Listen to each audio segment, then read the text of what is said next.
Hello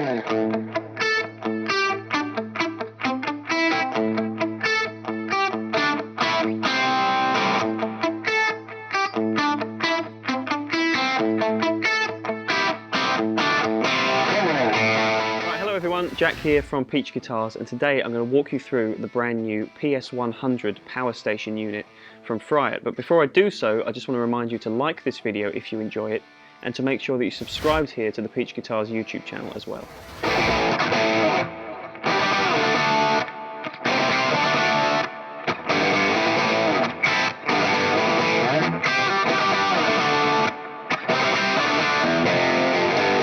Okay, so as I said at the start of this video, this is Fryette's new revision to the Power Station. So the PS2, which a lot of people will be aware of, was a 50 watt unit.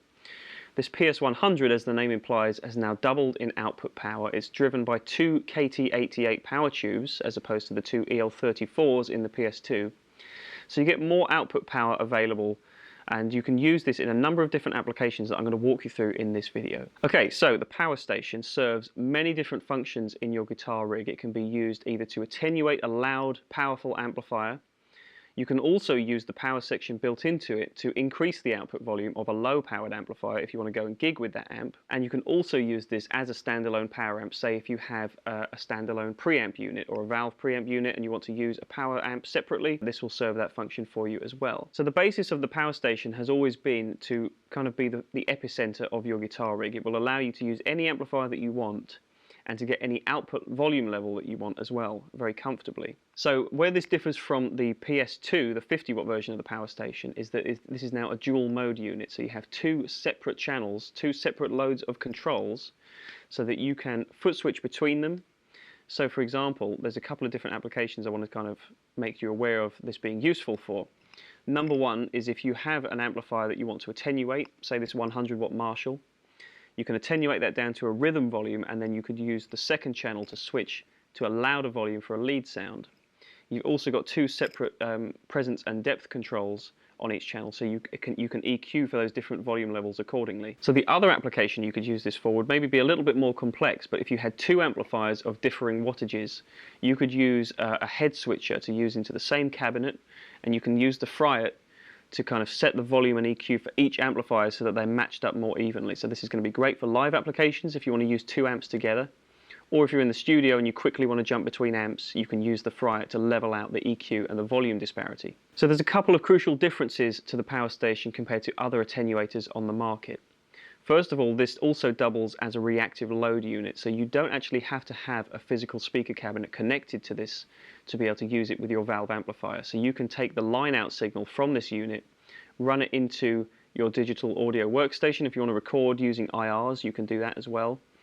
So there's basically a number of different ways that you can use this unit with your amplifier. You don't have to use it just as an attenuator. It does have a very clever reactive load built in as well. So the other crucial difference to the Power Station as opposed to some other attenuators on the market is that it affords you a lot of flexibility in terms of compensating for some of the frequencies that you may gain or lose when you attenuate an amplifier. So as I said, you've got two independent volume levels for each channel. You also have two independent sets of EQ, both in terms of the presence and depth controls, and you have these independent toggles for the high frequency response and the low frequency response as well. So if you really want to gun a 100 watt amp and bring it down to talking levels, you can do that, and then you can use the EQ to compensate for the frequencies that you would be lacking by having the volume so low. Obviously you could also do it in reverse. If you're bumping up the volume of a low powered amp, you might want to use the EQ to sculpt back a little bit of the low end and high end frequencies when you push in the volume up, so that it sounds a little bit more kind of closely attuned to what the amp without the Power Station would sound like. So basically what I'm trying to say is it's a very flexible EQ setup, and you have two completely independent sets of controls to accommodate anything you want to do with your amplifiers. So the other thing that's great about the Power Station is the fact that it's got an onboard effects loop in the unit. So if you're using an old non-master volume style amplifier without an effects loop and you want to run time-based effects with that amp, you'll often find that you want to avail yourself of an effects loop, basically somewhere to place your effect after the distortion process is taking place in the amp. So effects loops aren't actually very good for that purpose if you're cranking an amp, because it's inbuilt to the amplifier, so that's going to be distorted anyway. What the effects loop in the Power Station will allow you to do is to insert your effects after the output stage of the amp. So it's going to be completely clean, and as you're going to hear in this video, I put a Strymon El Capistan tape echo in the effects loop of the power station, and it just means that you can crank your amplifier and then your delay and reverb effects will be totally separate from the actual circuitry of your amp. So it's a great way to isolate your effects. It also improves the clarity of the effects and means that you're not going to get any unwanted distortion characteristics from those effects as well. You also have the option to run instrument or line level effects into the effects loop by way of a switch on the back. You also have that same flexibility to run instrument or line level to the actual input of the unit itself. So if you want to run a preamp into the line in, you can do that using the high sensitivity level control on the front of the unit. Okay, so I appreciate I've given a lot of technical talk here.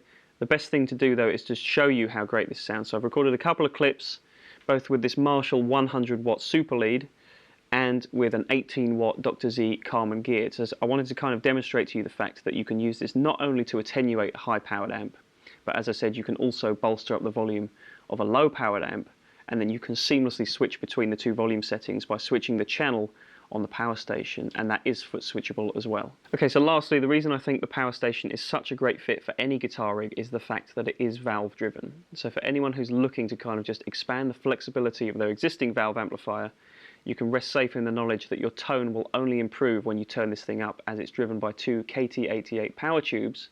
So the kind of heft and the body that you're going to get from increasing the volume of a low powered amp is going to be driven by a proper valve power section.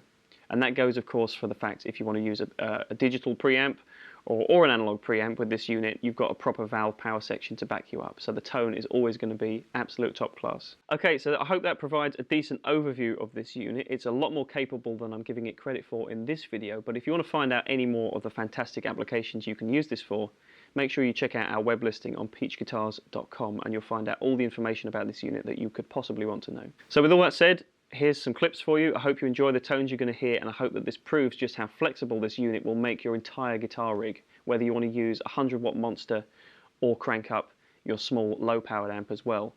It can basically deliver any tones that you want at any volume level in a flexible package. So here we go.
I hope you've enjoyed what you've heard in this video, and if you want to pick one of these fantastic units up for yourself, you know what to do.